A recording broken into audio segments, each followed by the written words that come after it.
This is a presentation of MANBREED.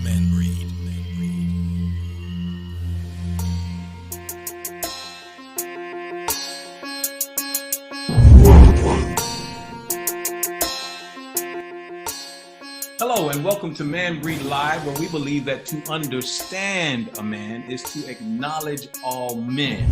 I am Michael McClendon, and I'm happy to be here today with the brothers and a very special guest who, before we get to, I want to go ahead and touch base with none other than Mr. Rebrand, the black man himself, the doctor, the one and only Dr. Thurman Webb. How you doing, Doc? Yeah, I'm doing good today. Excited to be here, excited about our topic. I think we're going to have a little spice in here. You know, I can't wait to hear our resident street therapist, Mr. Orlando Boyd, break it down for us. He always bringing the insight. How you doing today, sir? I am super fantastic, brothers. I am here, ready to get in, let the women know what men are thinking. That's what MANBREED is all about. And I know that we have a special guest on the show. So let's go and kick it off, man. Get to it. Let people know who we got on today's ticket. Okay, well, we brought a very special young lady on today because we're talking about why no sex before marriage is a deal breaker for some men. So in order to really break this down, we invited Dr. Garica Sanford. Now, Dr. Garica is a passionate leader committed to social change and impact. She's trained as a clinical child and family psychologist. Dr. Sanford has been a leader in the mental health and nonprofit space for close to 10 years, with 15 plus years of experience as a mental health provider. Dr. Sanford has provided services in a variety of settings, including the prison system, a residential treatment center for children and adolescents, an inpatient hospital, the public school system, child protective services, and various community mental health agencies. There's a lot more I can say about it, and I'm going to include some of that as we continue, but she's a woman for all seasons, and she focuses on a lot of different things that are very important for the African-American community and for African-American women in particular. And we'll break some of that down as we continue to go. Welcome, Dr. Sanford. How are you doing today? Doing good. I'm glad to be here. Thanks for the introduction. Well, we're excited that you're here. As you know, we like to give our audience good information about a variety of topics. And like I said, today we're talking about why no sex before marriage is a deal breaker for some men. So I really would like to go ahead and start it out with you just because, you know, I'm sure you have a lot of different clients who you deal with. And this topic is probably something we all have heard of, just living on the planet, right?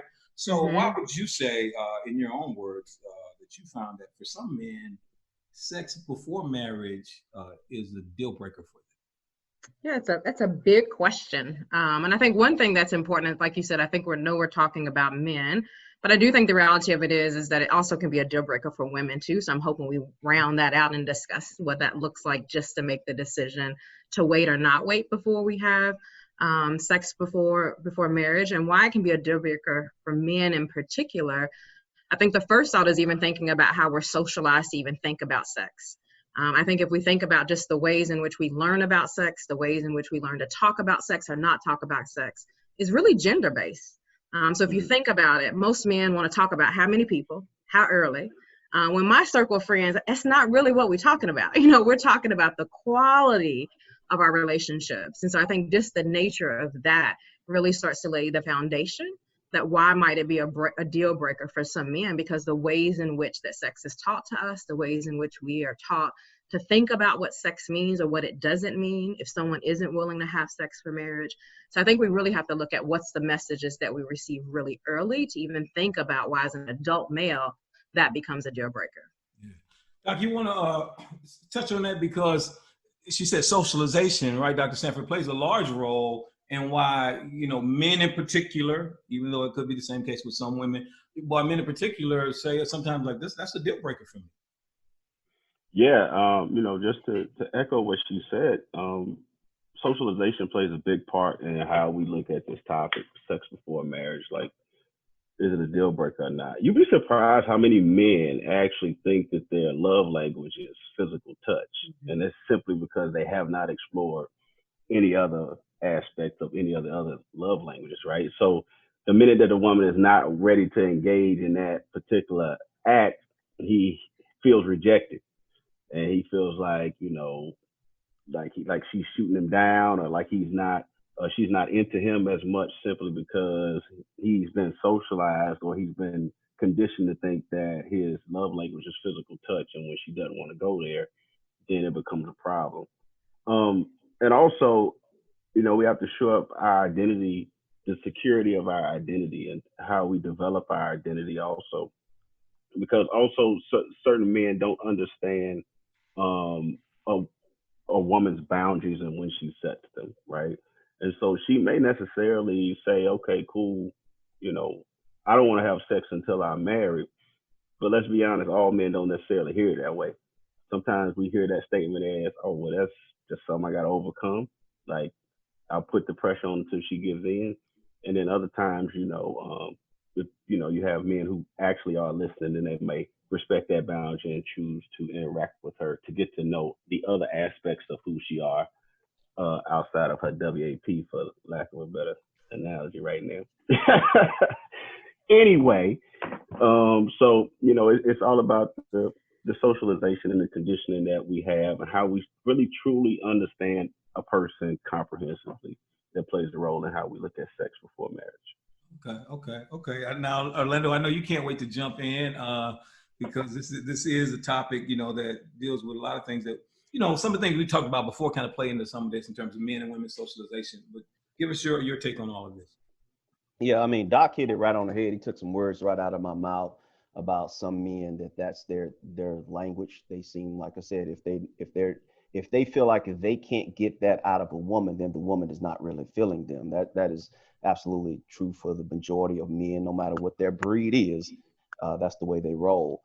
And in some cases, where men really feels it comes back to that if they are aware that the woman had sexual relations before they were starting to date them, that means that their previous experience said that they were with it, but now with them, they may have a change of focus or whatever. And so typically men may feel like that, okay, well, if your previous guy got it, then what's up? Why you ain't sharing with me? Why you? And therefore it goes a blow to their ego. Yeah. And then therefore, then it start opening up all kind of stuff where the guy then kind of looks at it from a two-way street. He can say, okay, well, I'll keep you on the side, but I'm still going to go out here and do my thing. Or B, he may look at it and say, okay, well, you good enough, you quality, but I still want to make sure that I'm the goods are worth waiting for. And that's where it really starts to have those cases where time goes on, that it seems to be a deal breaker if he feels like she's still not budging. She's, for whatever reason, unless there's some other type of conviction, sickness or something, he feels like, hey, we need to go on and get some sample here. So now I want to come back to Sanford because you're the sister in the room. The young I'm lady. loving it too. I love listening. Just from a woman's perspective, though, like, what kind of message do you think like that generally sends, like, to women, especially if they've like stated that commitment, or if the brother's like continually pressing? Is that because some brother may feel like that's saying to her that I'm attracted to her sexually even if she doesn't give up. Some others may, brothers don't know on some level how she's really receiving that. So speaking on behalf of some women, not all of them, but what do you think? What messages does that send to young ladies when they get that from you guys? Yeah, I think there's so much that Orlando said that definitely can be expanded on. I think specific to your question, it can definitely send this message that if it's kind of laid out as an ultimatum, that there's some fear or worry, or are you worth it? And this need to kind of explore what worth it means. And for a lot of people, the worth it is the metric of sex, as far as sex becomes the metric that a lot of men will use to determine if a woman is worth it. But once we begin to expand what intimacy and connection can look like, the role that sex can play in our relationships begins to shift a bit. But the message there definitely becomes that sex is the priority. And where that can become problematic is if people know who've been married, sex looks different over the course of a relationship. And so for a lot of women, if there's not this ability for this man to be able to even just engage in the conversation about why a woman's not having sex, that becomes something that can be problematic, because it just becomes about, are you reactive to what I'm telling you? Are you curious about the reason that a woman has made that decision? But if the initial is just the reaction, that's telling. because again, over the course of the relationship, sex changes and it shifts, and people's needs around sex changes as well. I think the other thing too is that men will think, like you all talked about, that is a representation on what a woman thinks about you. But then there's also this thinking, excuse me, that a woman who's making a decision to wait, what that means about her. And so men often are thinking that a woman who waits, that yes, they're evil Bible thumper, they're strongly convicted, they're not interested in sex, they're reserved. And so there becomes all of these assumptions that people are creating around this topic, but no one's talking about, again, what's the reason that a person has made a decision to wait, or even when a man has made a decision not to wait. And what's the way that we become curious and willing to dialogue about how we got to that decision? So Doc, you want to chime in on that? I mean, because No, I mean she summed it up. But also, if a man decides to wait, what I'm saying, like he must be gay. He must have some other things he's not in. Like there's the pressure that goes to the man who decides he wants to wait before marriage also. And there has to be a distinction between somebody who truly respects your decision and somebody who is simply waiting for an opportunity to negotiate you out of what you decided, right? And that, like she said, that can definitely be determined when you feel obligated to justify your no. That's the minute that you inadvertently enter into negotiation for a future yes. You know what I'm saying? It's the obligation factor. And so, so one of the things you need to do if you're in that position is just own your no. Like, this is what I don't want to do. But I like not just for women, but for men too. But I'm a man, right? The thing that does not need to happen, and Doc, you can speak to this. Like, don't wait till y'all laying down, right? Break bread about, I'm finna wait. All right, don't do that. That's not cool. And it can be perceived 100 different ways. And trust me, I understand. No means no, and I will support that to the day that I die. However, you can save yourself a ton of frustration if y'all have this conversation prior to a sexual encounter or a sexual environment. Try to have this conversation in a non-sexual environment, a non-intimate environment, so that you know going into it what to expect and what not to expect for that matter. And know what a line is. Talk about exactly where that line is. You may be somebody who likes to cuddle. That's cool. But in this day and age, we'll talk to the street therapist. What that cuddling can lead to, Orlando, what we talking? That's going to be a problem. That's going to be a problem. You can't be rubbing and touching. And I can't go any further. That's going to be a problem. Absolutely. Yeah, and you got to define that too. When you talk about no sex before marriage, because some people have different definitions. I hear people now saying oral sex don't count. How you gonna say that? So we get but it's no, like, and I don't want to get R-rated, but it is what it is. You know what I'm saying? Like they be having the definitions that change into that, like you said, the hugging, the kissing, the getting, all those other layers, but it's just not that. And that's the part of like the waiting piece where it comes in for men to start to having that patience and saying, okay, well, is it I'm getting all these innuendos and it's not equaling up to what my math usually tells me. If we doing this, that usually equal that. And you got this other math system that I don't know about. And therefore then it keeps just, start can't figuring this out, you know what I'm saying? Because, you're trying to process this stuff, man. That's and new math. Yeah. And then, like I said, and once again, you start recalling what happened in the previous relationships and stuff like that. And that's when it really, it starts to kind of show how strong the relationship will be, the friendship, all those fundamental things that should arise if the sex is out of the equation. But like I said, for some guys, that's got to be part of it in order to even get to that level of where I'm saying I'm going to show myself vulnerable to you.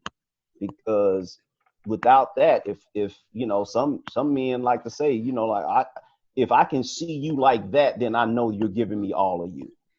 And if I don't have that, then I'm not giving you all of me. Interesting.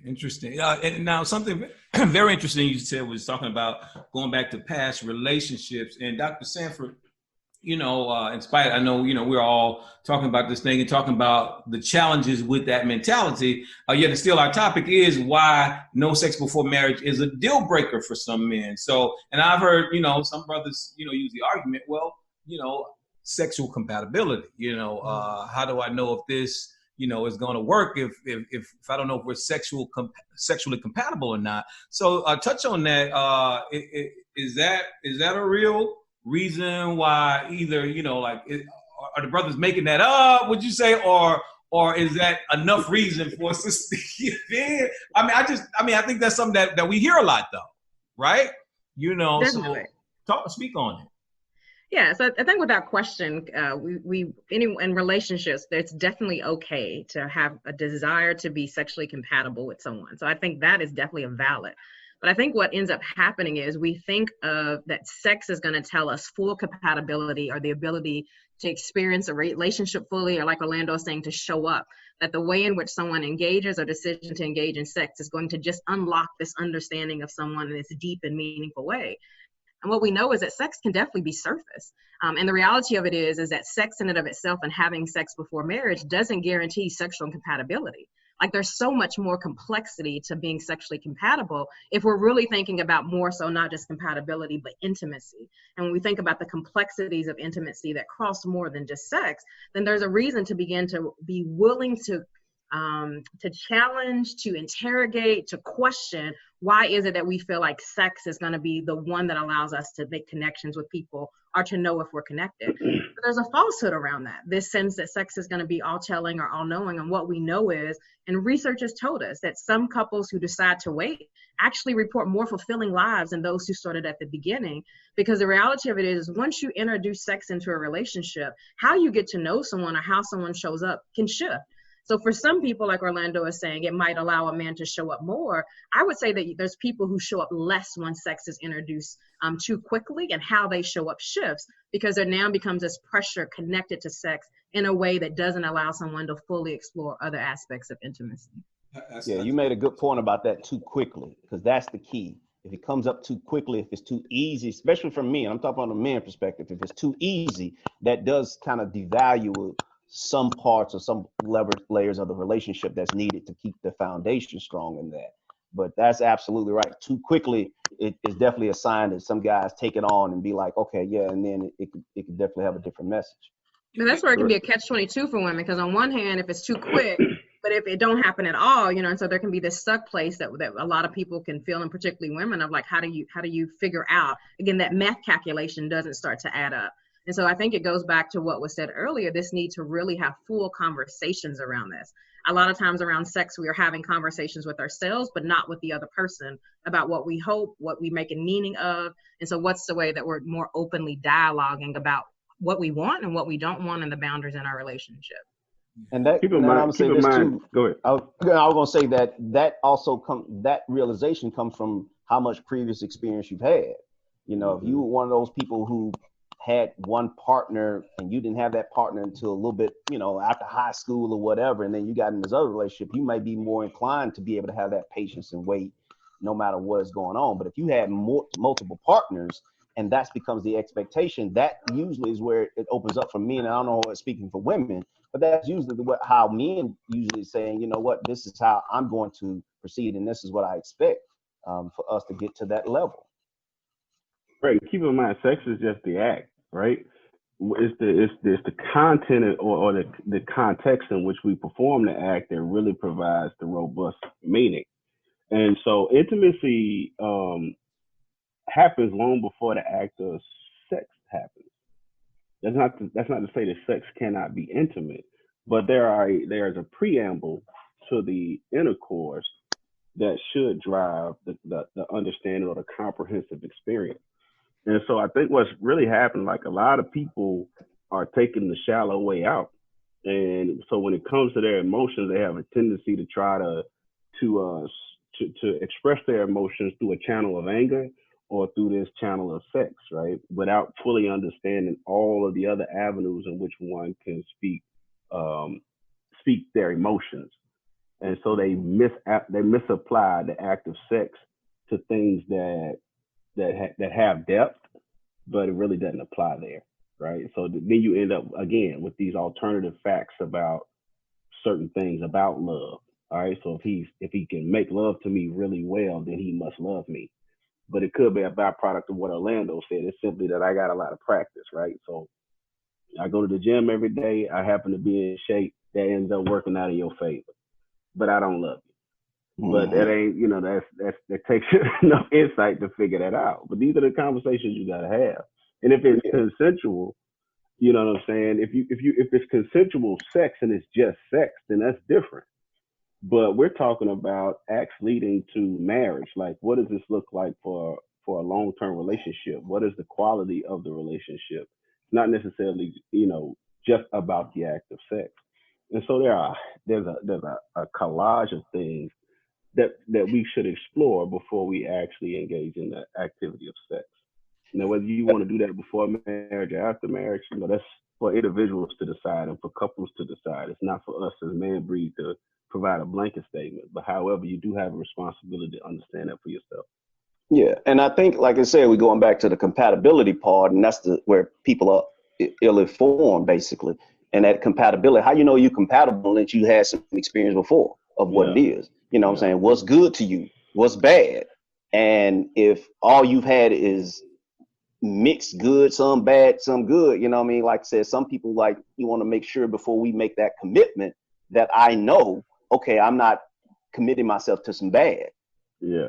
And it always baffles me too, man, when people get ashamed about talking about things that they want to explore in sex, but they would rather just practice at it. You know what I'm saying? Like that bothers me. I don't understand why people, they get more upset of being called and promiscuous or in the street terms a hoe, as opposed to just being, if you are one and that's what they call you, that's different, but you're more offended by being called one. Like, we need to have these conversations prior to getting into these acts so that you can have a very mature experience when this happens. Too many adults are approaching this topic in a very immature way, and it's having immature ramifications throughout the rest of their relationship. I think Dr. Sanders brought up a really good point earlier, and she mentioned that, a lot of times, and I'm sure we have a lot of young ladies who are listening, they've had sex with a man and then he disappeared. And she may have been waiting, to engage, had sex, he disappeared. And I'm wondering, Dr. Webb or Dr. Sanders or Orlando too, because you can bring the breeds into this, how that. I want to talk about that because I think that's an issue for women's socialization when it comes to this, like the next time, or, am I just going to, they get confused in behind that type of behavior, as well, I'm sure as they probably should. But can you talk about that? I thought about you first, Dr. Webb, but anybody can touch on it. If a woman is selling that the thing between her legs is one of her most valuable possessions, and that's the first thing that you give a man, then that merely showcases inadvertently that it doesn't have a lot of value to begin with. And if you've already said that that's your most valuable aspect and that's where we're starting, then more than likely he ain't trying to hear nothing else after that, because the thing that you value highly was low on his list.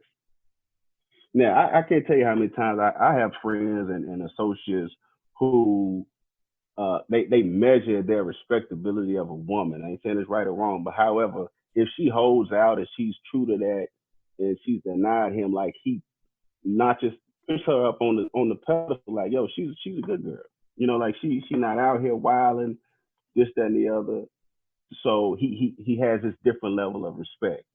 But that's not to say that she's any more respectable than anybody else. It's all about her owning her space, right? But in a man's eyes, and Orlando will talk about the breed, it matters how quick you give it up a lot of the times. I don't speak in absolute statements, but again, he talked about that earlier. It matters how quick, because that thing right there, a man is thinking, if she gave it up to me that fast, then there has to be another catalog of men that she did the exact same thing for, right? And then if she is really good at it, then a man is thinking, well, she must have got a lot of practice before she got to me, right? And so, like, there's a lot of things going on in a man's head around sex, and then he starts to gauge, well, is she wife material, or is she just meant to be my sixth man on the team? I call her up when I need to hit big buckets. But I don't know. What you got, Orlando? Garica? Jared, go ahead.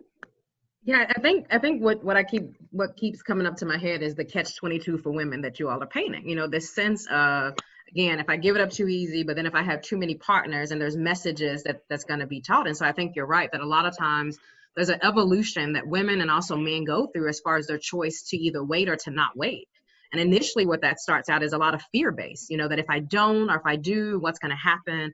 And then as we begin to mature, have a little bit more self-reflection and understanding of ourselves, we're willing to sit with that difference. And we can reflect on the experiences that you mentioned of what happened the last time I had sex. Like that didn't equate to commitment. But at the same time, when I didn't have sex, that also didn't equate to commitment. You know, so there has to be this intrinsic and internal shift that really gets tied to that decision that moves away from it being fear-based. What's going to happen? What will happen? What will I lose? And really becomes about what's the values that you have around it.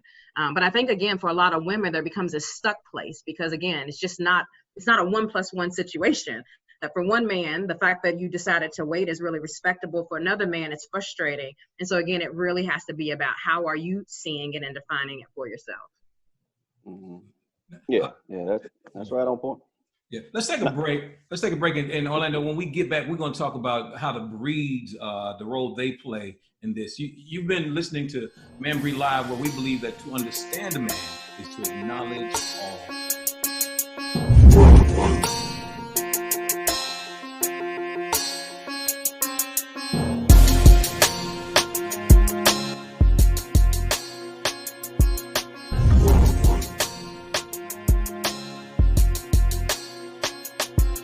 Welcome back to MANBREED Live, where we believe that to understand a man is to acknowledge all men. Today we're talking about why no sex before marriage is a deal breaker for some men.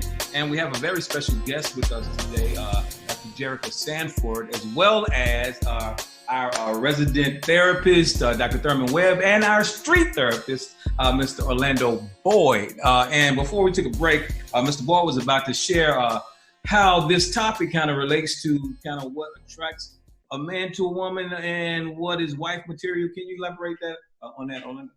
Yeah, absolutely. Because typically men from the get-go, when the whole courting process or attraction process starts, they're already kind of sizing up the woman. And pretty much from there, the conversation leads to where it's going to go.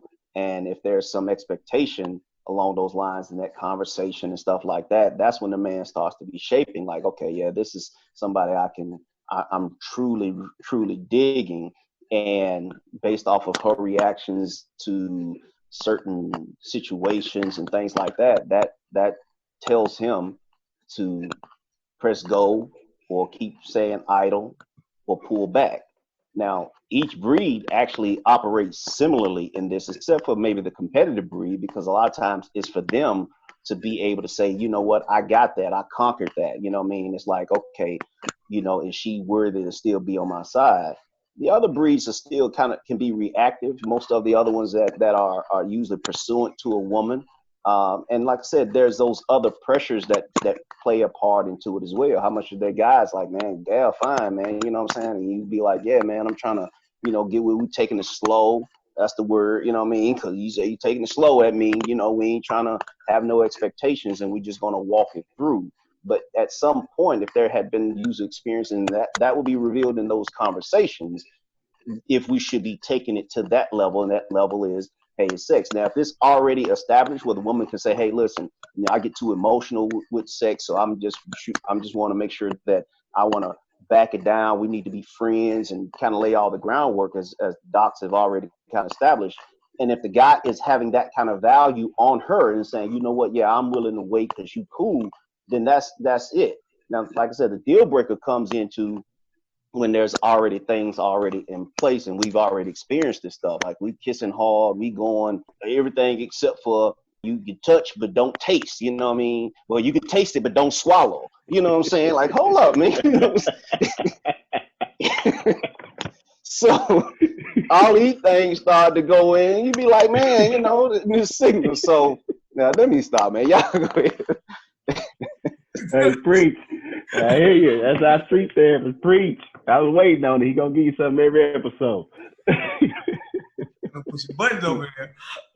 So, did you want to respond directly, Dr. Sanders, to some things he shared, or not? I mean, because he brought up a lot of different issues, which makes me think, okay, on the other hand, should men by and large, because this is not something that just happens in a few situations. We know that this is true for a lot of men, not all men, but a lot of men. But is that something that should be reconsidered, though, this as a deal breaker? And if so, even though a lot of people set up their own, what they're going to do, this their relationships, but is it something that whether it's a man or a woman, they should really take a closer look at and say, maybe this shouldn't be a deal breaker? I think it's always good to be willing to kind of question what's leading you to make the decision. And so we should always be in a place where we're willing to question any decision we make and give the flexibility to change that decision.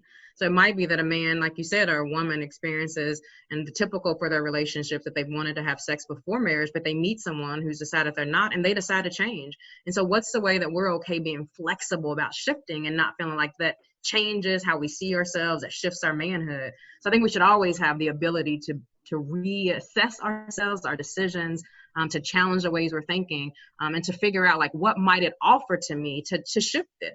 So the reality of it is, no matter where you sit on this, to wait for sex or to have sex before marriage, there's an impact of that.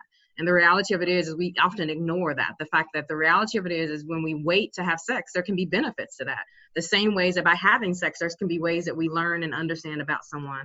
And so it becomes about how is it that we increase having a conscious and intentional decision versus one that's just reactive.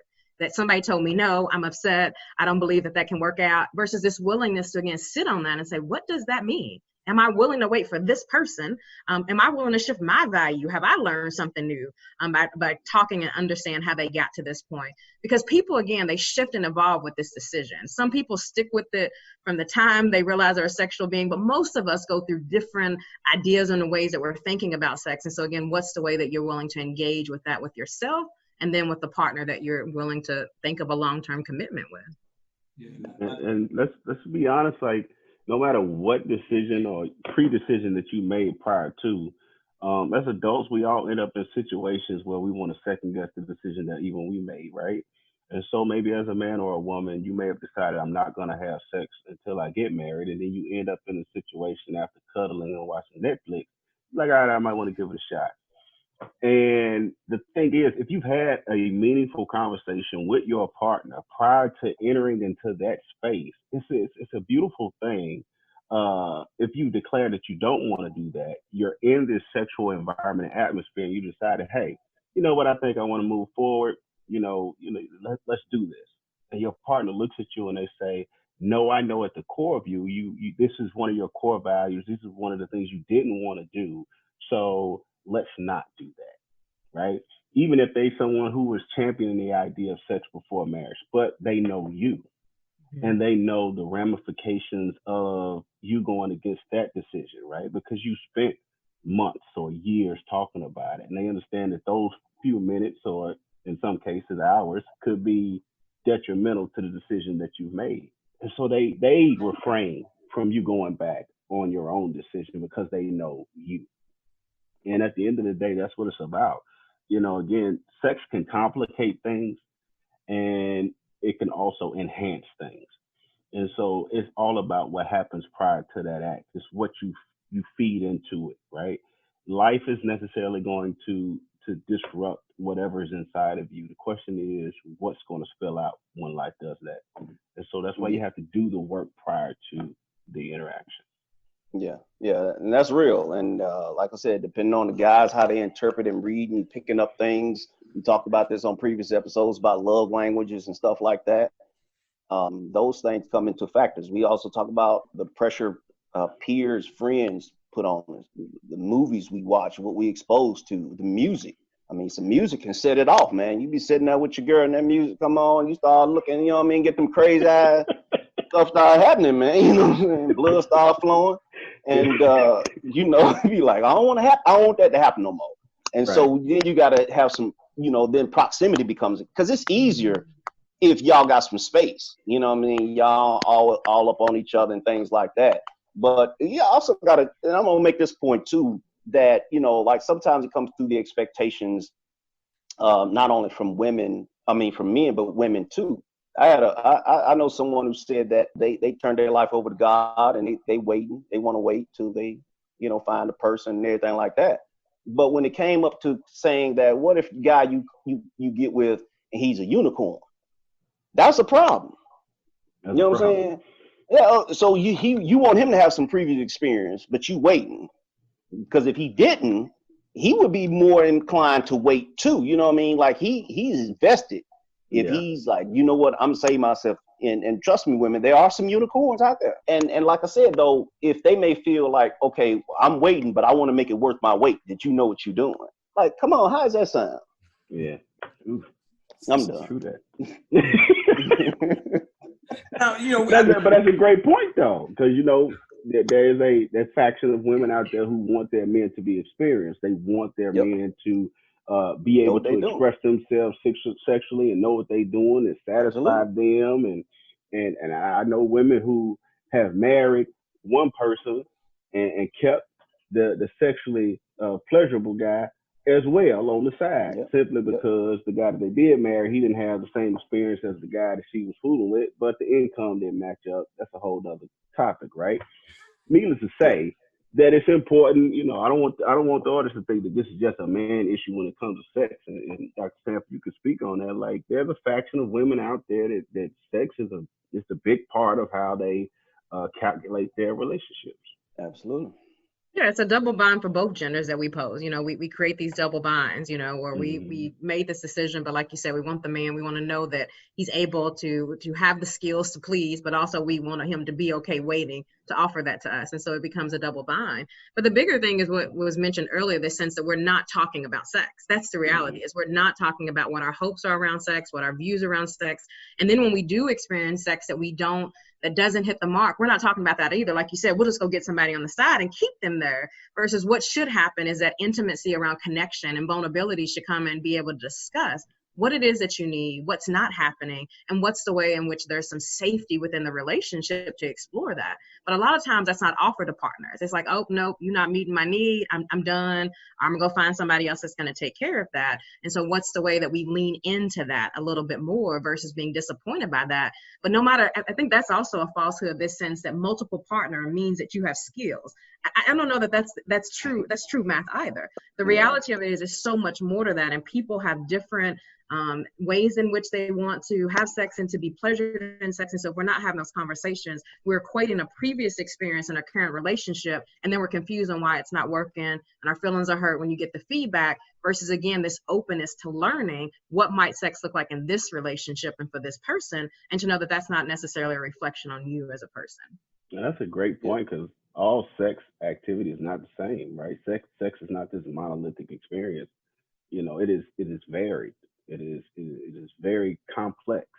You know, it is much bigger than just the physical friction that takes place. And I think that's a great point that you just made. Like, all sex is not the same. Like, depending on what you put into it prior to, like, that thing hit different, no pun intended. But it's just it's a richer feeling comprehensively, because it appeals to all of the senses and not just that primitive one. Yeah, and I think one point we want to make sure that we hit on is, like, for those women and men who are out there who may be facing this, that me and my fiance broke up because we never had it and thought that was one of the main reasons and stuff like that. And I like to say that men, like dogs, they like to pursue and they like to have a little bit of a toy. And if you want to tease them with the toy, that's fine and all that stuff like that. But when the pursuit is over, or if they feel like they're not going to get it, that's going to be a temperature of how well you can be able to stand up to a relationship, building those strong foundations. Now, we've also seen that people get married very quickly because they want to hurry up and get it out the way. Hey, you good? We good. All right, let's go and get married, and then let's just, you know what I'm saying? And then they in y'all office sitting down trying to figure out what's wrong. You know what I'm saying?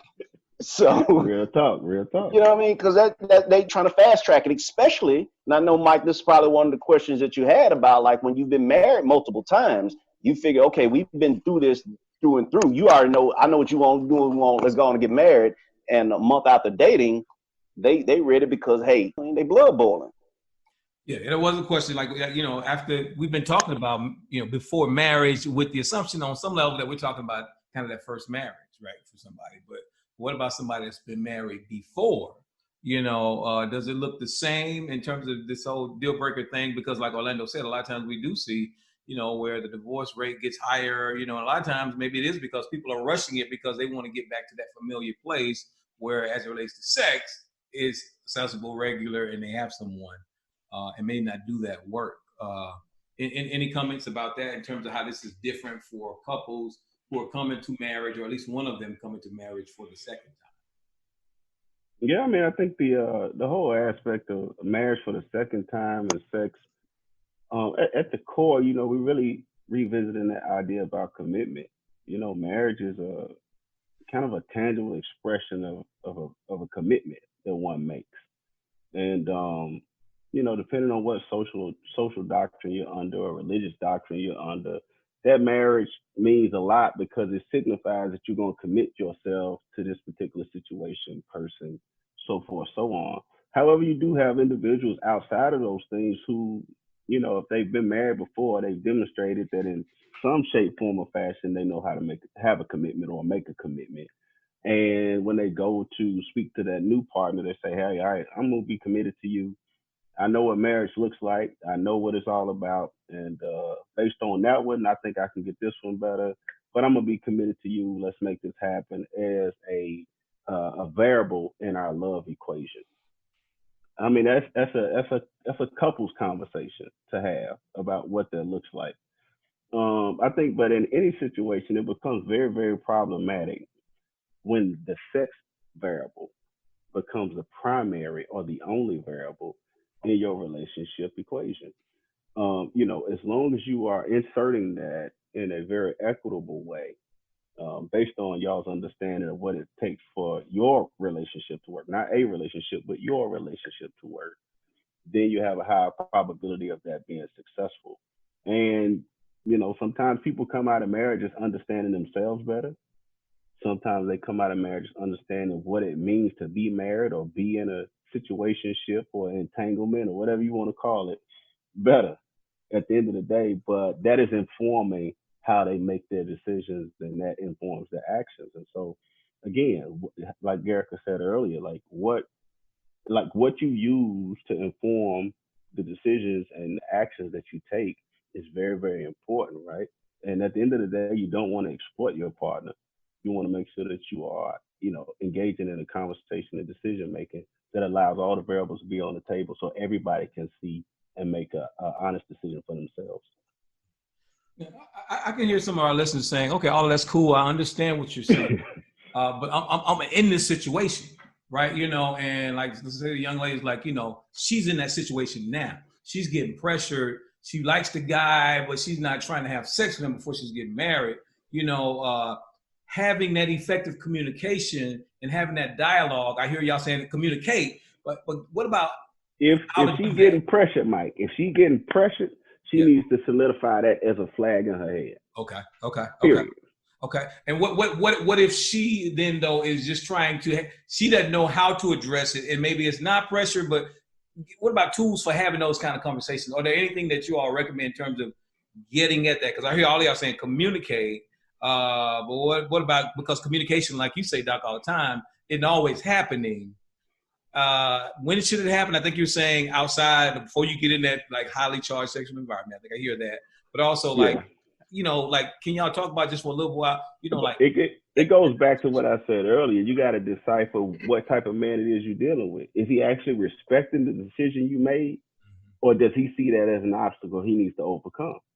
And so, like, if he's putting pressure on you after you've made the declaration about what you desire, then you may need to revisit why you are interacting with this person who is not necessarily respecting your boundaries. Too often we require somebody to directly go against our boundaries before we write them off. But there are a lot of wars are won behind the scenes as opposed to up front on the front line. You feel what I'm saying? Definitely. And so you have a lot more spies out here for various countries than you do operating at this current moment than you do at the actual war, right? Because they want to avoid that. And to be honest with you, like men and women in this situation, when they don't respect your boundaries, they are no different. They just find a workaround. They find the back door. They subtle pressure. And we know that your willpower and your ability to hold off is a muscle. And so you can fatigue that muscle. It is the same reason why children say, hey, can I have that? And you say no. And they say, can I have that? And you say no. And they say, can I have that? And they just keep going through that until you say, hush, boy, get it. Because they know that that is a muscle that they can't fatigue. And, you know, men are the same way. But if that man is pressing up against your boundaries consistently, then you might need to revisit why it is that you're choosing that man. That's good. That's good. Yeah, I think the other thing that I would add too is, like you said, the reality of it is we've got to think of when we're having these conversations. So on average, I think there's some people will say that people are waiting 3 to 5 dates before they're engaging in sex. So that means you got to have these conversations from the jump. It might feel a little premature, but the reality of it is we can't wait. And so what's the way in which we're initiating those conversations, even just to be curious about what does sex look like in other relationships? What is it that they're hoping for? What's the level of commitment? What's the purpose or intent of this relationship? Is it a relationship? Is it entanglement? Is it a situation? Like, what is it that we're doing? And so we have to have those conversations up front. And then I think the point that Thurman is making, this sense of if this boundary's been pushed around sex, and you don't set that and establish that, it's going to have a pattern of other boundaries being pushed. So it won't just be about sex. And that's what we'll think, like that's the biggest one. But there's other ways in which we give permission for people to push against our boundaries by what it is that we're willing to accept or not accept early on in relationships. That's good. Orlando, you want to chime in at all? I think they said everything I was going to say, actually. So actually, I know we got some other questions. Well, what I wanted to do before we wrapped up, because I mentioned earlier that, you know, Dr. Sanford, our special guest today, she does a lot more than what we mentioned earlier. Of course, we talked about her being a doctor and working with social change, but she's also a life coach. So I wanted to give you a moment just to, you know, she shake her head. No, okay. Well, we just, you know, we're so not a life coach. I'm shaking my head because I'm not a life coach. Okay, executive coaching. I'm sorry. You know, I'm not in the coaching, but right. Executive coaching. And I think we had a conversation about the differences of those things. See, Mike, you pushing up boundaries. All right, I almost started. I'm like, executive coaching with high achieving women, powerful women, and leaders through Social Change Leadership Program. Could you talk about where you do that and some of the things that entails? Yeah, so I'm trained as a licensed psychologist. So I primarily work at a community mental health center. But then more recently, I've started to do some executive coaching for women leaders and women leaders who have made a commitment that their passion and the way in which their jobs are showing up is in the social change element. So whether that's education, whether that's nonprofits. And so just doing some coaching of what does it look like to really do more integral leadership where we're really integrating our whole selves. Because a lot of times what happens is in our different roles, we compartmentalize ourselves. And what does it look like when we approach leadership from a holistic standpoint to know that our personal values impact our professional values and vice versa? And so what does it look like to more integrate how it is that we show up in all of our settings, and particularly as a leader? So if people are interested just in terms of your executive coaching, how can they find out more about you and possibly engaging? Yeah, that's a good question. That's one that I need to build a little bit more on. So this was one that became just a unique opportunity that I'm doing that for a specific program and not doing that independently. So right now, I don't have an avenue that I can give that out, but I'll definitely share that as that develops in the future. Okay. We definitely look forward to hopefully having you on again, because we've thoroughly enjoyed the insight that you've provided, not only from a woman's perspective, but also someone who is very insightful as it relates to the psychology of it all, you know, therapy and all those different things. We get a lot of that from Doc, and we definitely get the street therapist, his part, but, you know, from a woman's point of view and looking at some of the things that we just overlook as blind spots, they're blind spots for us as men. So we really appreciate you coming and joining us today for this topic, because I think it's something that, you know, has been around for quite a while and something that we need to talk about a lot more than we do. So we're pretty much wrapping up this episode, but people can check us out. You can find out more about MANBREED on MANBREED on Instagram and MANBREED Live on Facebook. Orlando, you want to chime in before we let them?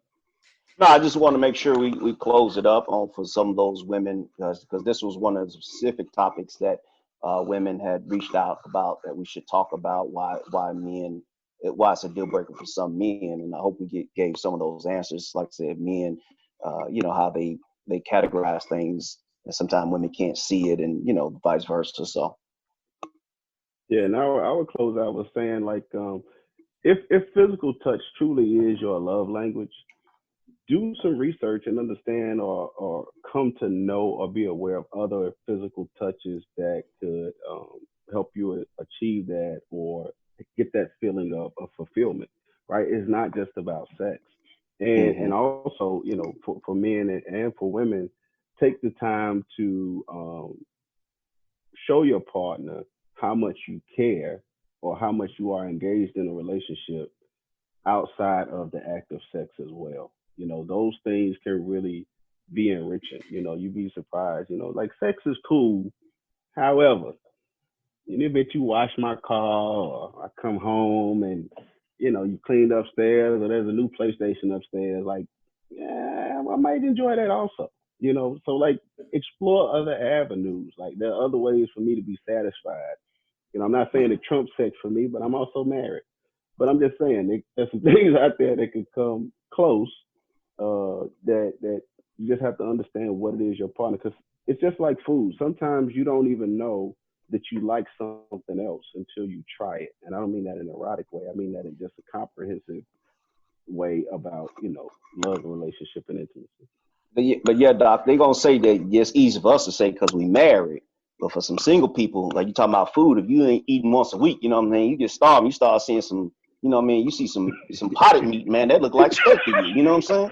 So hey, well, look here, Atlanta, we married though. So, so I know. Not just me and you, but I'm just saying that I ain't speaking for me in Orlando. We talking for our other friends. Some people say that you eat the same thing every day. You don't eat that no more. So, even married people have to find other ways to do relevant. But you're right. You see some potted meat, yeah, man, it look like steak. If you starve, you ain't eating in a week. You know what I'm saying? And that's what it is for some men, period, when they say, like, hey, man, it's a deal breaker. We dating, and when they classify the relationship as serious. Yeah. Hey, I ain't looking outside. All the other people out of my phone. I ain't, you can check my phone. When you on that status, that's when the dude is like, okay, look, and that's when it starts to change. Like, hey, look, it doesn't, especially when they know that there's already been a drive over that car before. Because that last thing he want to have when he get ready to walk down the aisle and you see somebody shift them. You know what I'm saying? Man, girl was man, come on, man. You know what I'm saying? Dr. Sanford, I want you to close it out. I'm through. It's a lot. It's a lot. I'm through. No, what I would call that, I think too, what we got to think about is really expanding, saying that the reason in which it's important to have sex before marriage is because we're trying to look for compatibility. Because I think what Thurman was talking about is this sense where we're really trying to figure out, is there going to be some passion? And there's different ways to explore, can passion show up? And sex is not the only way. And then I do think it's important for men too to chase. If you can't fathom the idea of not being in a relationship without sex, that's something to question. Like, why is that? And we have to be willing to sit with that, because again, what sex looks like over time and relationships will shift. And if it becomes really hard to even imagine to not be in a relationship without sex for a period of time, that's something to sit with. Like, what is that telling us about the discipline, about the values around that? And so I would say that chasing of the why around your decision becomes really important. Oh, wow. Great. Chasing of the Why sounds like a great book as well. So maybe we'll be getting that one from you, Dr. Sanford. Yeah, you gotta go through me, Mike. I'll be brokering that deal. I'm gonna be nice. I'm a manager. I got this, Mike. Until we stop the record button. Well, look, y'all, it's been a great conversation. Dr. Sanford, we appreciate you joining us. And those who are listening, thanks for having me. Well, we really appreciate you and our listeners for tuning in once again. This has been MANBREED Live, where we believe that to understand a man is to acknowledge all men.